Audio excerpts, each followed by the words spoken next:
Welcome to the Family of One Child podcast.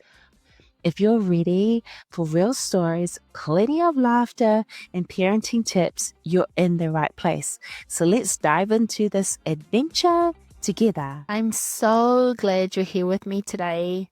Whether you're doing the dishes, driving in the car, sitting in the school pickup line, or maybe you're just standing next to the kitchen sink, you're doing something hot or cold, I am just really glad we get to spend this time together. I remember during those first few months after I gave birth to my daughter, people would sometimes ask me if I was going to have another child. And because of what I shared, my age, my story, my situation of trying to have a baby, the conversation usually didn't go much further. And it was almost like once I explained it, they just backed off.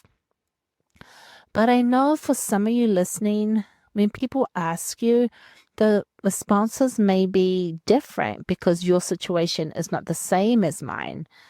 And maybe you felt more pressured because people pushed and pushed the conversation. They wanted to ask you your reason why you're only having an only child. And maybe they made comments about your child is going to be lonely, which I still sometimes hear in conversations between moms.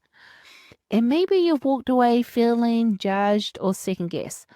Now, I'm sure I felt those feelings in those early years when my child was a toddler. And that's something I wonder if that's something so many other mums, one and done, have talked about lately. This mix of outside pressure of having more children, and the inside guilt of wrapped up in one simple question. Are you having another? Because that question can sometimes hit people, mums, all differently, right? And at the same time, there's a whole group of other mums saying, I love our family. So when someone says, are you having another? Other mums like, no, straight away. I love our family just the way it is. I've been on both. I've been where I'm like, oh, maybe they're right and I should have another child.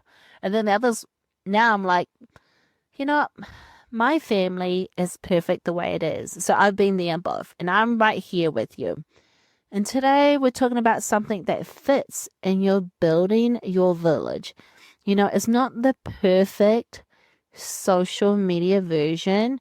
It's the messy, awkward, slow growing one that many of us, or maybe I should say some of us, mums with an only child are trying to build from scratch.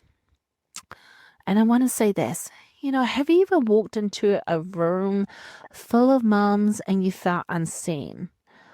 Or maybe if you stood at the park, you're at a park and you watched other mums talk to each other. Talk to each other and you've stood there all alone. Your child is playing and you don't have another mom friend or a friend to talk to. Or if you ever tried to join a conversation and felt brushed off because your parenting experience was really different from other mums around you. I have been there. Your friend has been there. And I'm sure I cried. And I know I've sang that song all by myself. Okay, I'm going to let you know. This is not going to be in tune. But hang in there with me. Hang in there with me. Or I've sang that song. Why can't we be friends? Why can't we be friends? I'm going to sing these songs in my mind because why? I just like to add the extra dramatic drama soundtrack in my mind. So you're not alone, okay? Oh my goodness. Do I ever get better in my singing? No. But let me take you back a little bit, even further. I grew up with siblings. I'm a youngest of 5, and honestly, they mothered me in such a great way. They were older. They were the ones who taught me things. They looked out for me and they helped me navigate life. So when I became a mom, I had this idea that motherhood would come naturally with a built-in village. Like, woohoo, I have a built-in village. Well, that's what I thought. But moms, because I was thinking, oh, moms talk to each other, moms connect, moms help each other out, and that would be great. It seriously would have been great if I had physically lived next door to my siblings, but I don't because we all live in different countries. Yep. So there I was living in the United States. I didn't have any siblings living with me or in the same country. I'm a new mom of an only child and I've given birth in my 40s. So I've had to find a group of moms, right? On my own. I had to build a village on my own. But I found myself in a group where I was in a situation where I found myself in a group of moms where everyone had already had their people. You know, they had their inside jokes, they shared history, their kids were all the same age. And I remember standing there. I probably was sitting down, next to the moms in the group thinking, wow, I really don't fit here. And it's not because anyone was mean. They were really kind. It was just that because I was a new mom and I had one child. And sometimes the changes, the dynamic, of the conversation, that changes in the way people don't talk about. So if I shared about my only child, they couldn't really relate to what I was going, and they related it to a mom with multiple children, which is fine. But for me, there wasn't any other mom with an only child in their 40s. All the other moms that I talked to, they had their child in late 20s or early 30s, very early 30s. But you know what, moms? I kept trying. And that's where the form FORM method comes in. Family, occupation, recreation, and motherhood. It's just a simple way to start conversations without feeling you're forcing anything. So the first time I ever tried form, it was at our local library and at the baby and mom sing time activity. So what you would do is you would sit in a circle before the activity starts with the other parents, and the librarian, she'll sing songs and she'll read a book. Then at the end, the children got to play with toys. They're crawling around and they're popping bubbles from the bubble machine, and they're just having a great time. And then this would be the time for parents to either talk to each other or interact with their children. So I would sit there and I would smile at the mom next to me. Now, whoever happened to be on my right or left that day, I would say, hi, my name is Ruth. I would go with my English name. Well, it depends. I think I might have said 4, like the number 4. I will try both. So if you have 2 names, that's fine. I like both names. I like Ruth and I like 4 as well. So I just tried either one. Didn't matter. Some days I was Ruth, Ruth, and some days I was 4, FOA. Okay, getting back to the story. So I say, hi, my name is 4. And then I would ask them something simple like, how long have you lived here? Or how long have you been coming to this activity? That's simple, right? Look to the mom on my left or right, and I'll say, hi, my name is 4. How long have you lived here? Or I would say, how long have you been coming to this activity? And let me tell you, sometimes it worked. Sometimes they'll smile back and, they'll ask me a question too. And sometimes because, it wasn't an open-ended question, they'll just answer and then they'll turn back to someone else. And when they did that, like they'll say, when I would ask them, how long have you been coming to this activity? They'll say, oh, just a few weeks. And then they'll smile and then they'll turn back to someone else who's sitting next to them and talk to them and not return the conversation. And when that happened, that stung a little bit. Now, if I could sing a sad song, is there a sad song to sing at that moment? I can't think of any, but if I could add a song on there. Oh, that one. Why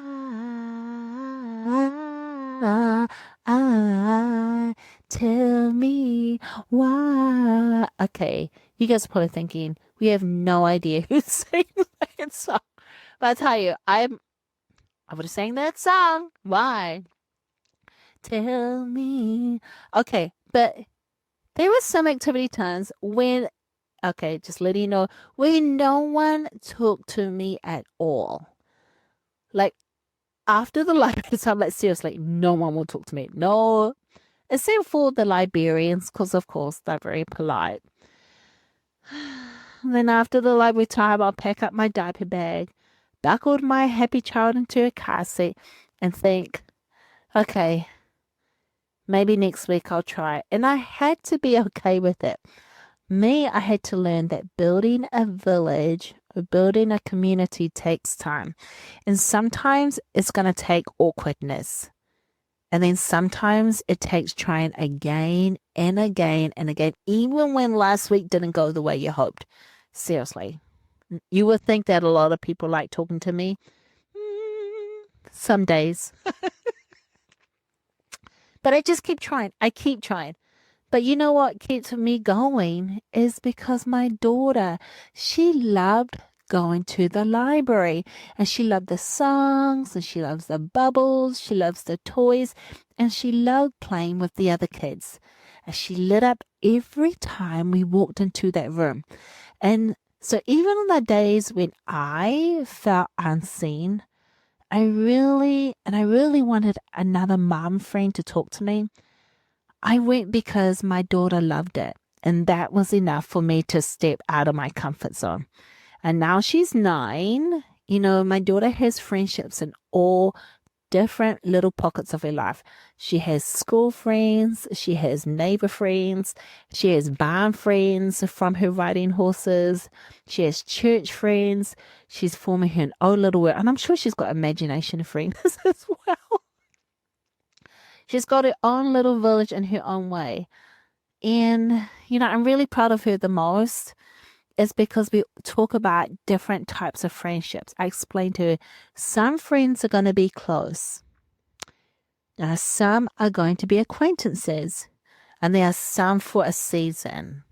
And then I tell her, even those ones that only are 1 week friendships at school, where you have an argument and then you're not friends anymore. And then you're friends again. The school drama. Yeah. I said, you know what? Most of all, what I'm really proud of, out of all her friendships, that she likes herself first as a friend. And I tell her this. I said, because liking yourself first, you can like yourself first as a friend. It's so important. And I'm sure I learned, you know what, when I think about where did I learn that? I think I learned that from my parents. And I'm glad I did because, I've been in situations, and I tell her, even adults, they go in situations and sometimes they can't. No one doesn't like them, or no one talks to them. Or sometimes they think that no one's talking to them. So they talk to them, but they really don't want to talk to them. It's kind of messy. What am I talking about?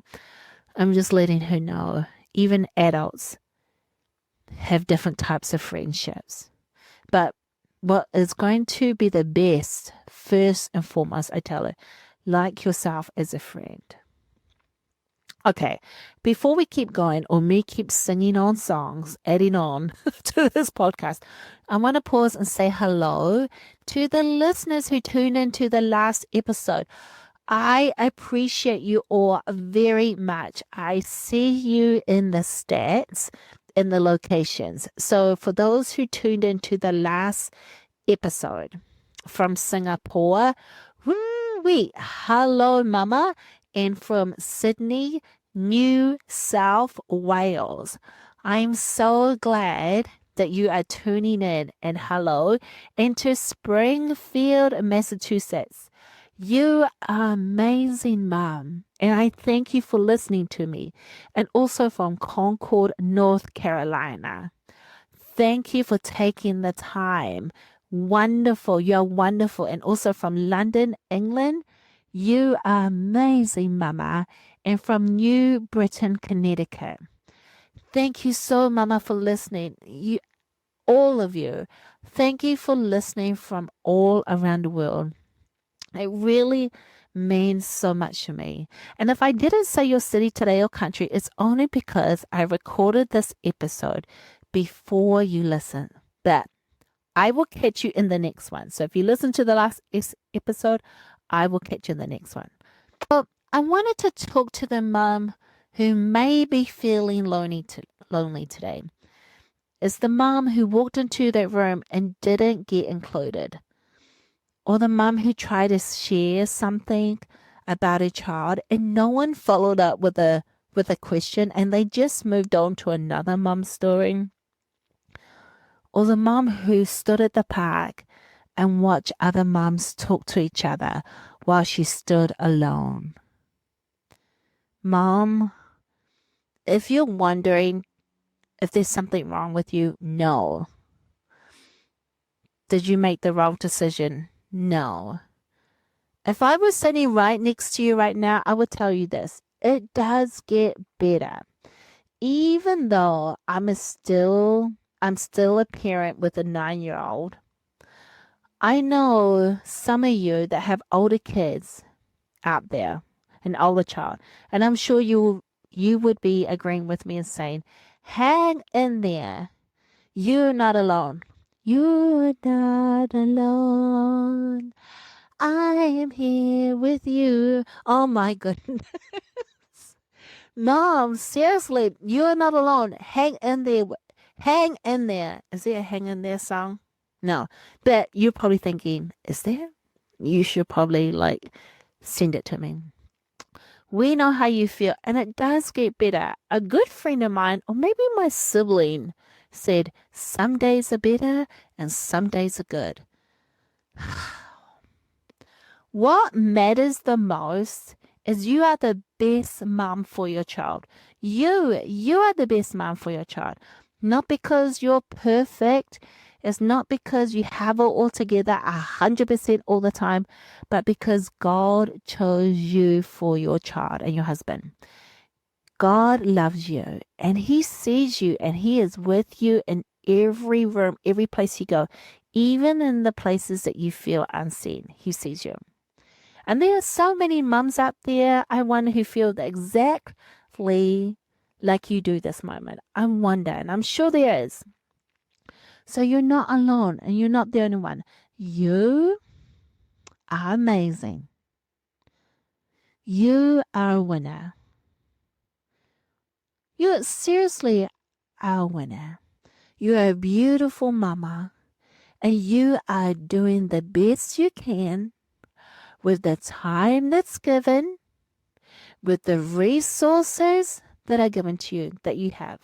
And today, because that person or mom group or whatever at the park or the library or even at the shopping or even when you went to a group, no one talked to you and you didn't feel connected today, yeah, that totally stinks. It's not a good feeling. But it's just today and it's not forever. Okay? And if you need to cry, cry. Cry, cry, cry. I know I have cried. Some days I just cry. I used to just cry and force myself to cry because I thought if I force myself to cry, maybe that feeling will come out. So I used to think of a sad thing. What sad thing would I think about? I don't know. My husband would be like, you're so dramatic. And I'm thinking about it now, I was like, man, what is going on in my mind? I thought, I just need a cry. I just need a good cry. But if you need to sit, if you're sitting in the car, just for a minute, just take a breather. Breathe in with it in your nose. Hold it for 5 seconds and out. Just do that 2 more times. Okay? And if you need to call your husband, your mom, your sister, or a really good friend and say to them, hey, today was hard. I went to this place where I felt this and I just wanted to connect with someone. Do it. Let someone hear from you. And if you say, I don't have anyone, give me an email. My email is joyfulgathers@outlook.com. Someone hold that space with you so you're not by yourself. Okay? And by the time this episode ends, I want you to feel that you are with someone. And so you can breathe in, hold it for 5 seconds, and out. Or hold it for 2, depending. If you're unable to hold it for 5 seconds, don't hold it that long. You do what's comfortable for you. Okay, you are part of this community of the family of one child. And us mums, we gotcha. You are doing better than you think. And your child is doing better than you think because your child has a wonderful mom that loves them. Your child, you are the best mom for your child. You are the best wife for your husband. You are amazing. And even if your village, even if it's small and it's still forming, you're still building your small community, your community for you, it's real and it's enough. Okay, friends. So take care. Remember, you are the best mom and you're doing the best you can with the resources you have, with the time that's given. You are amazing. So remember, use form. F for family, O for occupation, R for recreation, and M for motherhood. And today, Kia, and I will see you in the next episode. Bye.